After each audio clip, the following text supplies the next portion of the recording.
So I'm re-knitting a piece of my jumper that I'm working on the machine, and I had to frog the previous version, which means I've got all of these little balls like this of messy yarn, and I can't put these through the yarn feeder.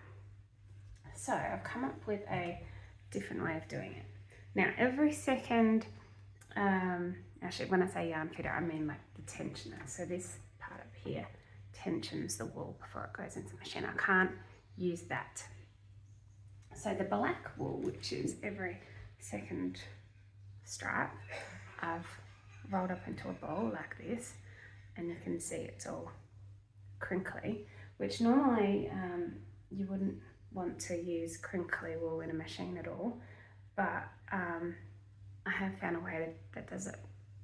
I have found a way that works, and because I didn't really want to wash all these little bits of wool and then like steam them flat or iron them or something, and I'm using scrap wool as it is, so I didn't really want to throw them out either. So I'll show you my technique. So essentially I'm going to ignore this altogether. I'm not going to use the tensioner, and in the stripes where I'm not using the black, I just keep it at the bottom. I'm just going to feed it into the machine, and essentially I'm just holding the ball away from the machine like this, and then I'm slowly moving it up to the point where the knitting starts, because if I start moving the carriage when it's too far away, it's going to create these large loops on the edges, because the this yarn is going to easily compress on itself due to having I don't even know what you call that, but basically, you know, because it's used yarn. So I'm just going to slowly going up to the point where the needles are starting to engage, and then it's a little bit slow this way and feels a bit stiff, but I'm able to get it across.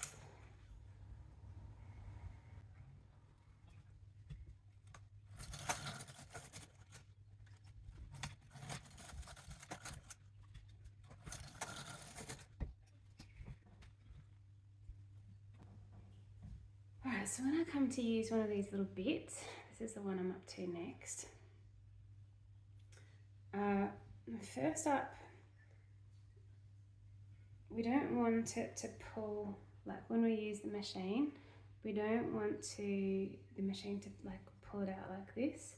So we do need to fix it before we start using it.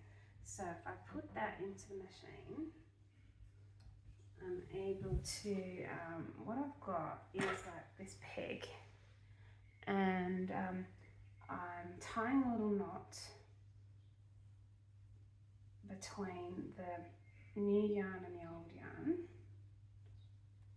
and then I'm just using the peg to peg the new yarn to the project in a way that's not going to come undone when I get started.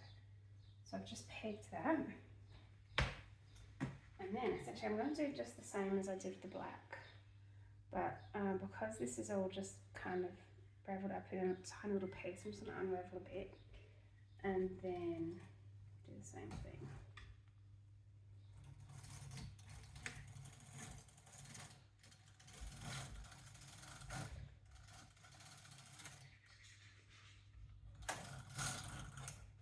Now you definitely have to be careful with this, because if you let the yarn get too loose, then it's going to want to compress on itself and the stitches won't form, because this is too bumpy to form a stitch. But if you make it too tight, then the stitches won't be the right size and it'll affect the gauge. So I'm just trying to do it I'm just trying to guess the tension as I go, essentially. It's probably not going to be as even tension as the one that was done through the tensioning rod.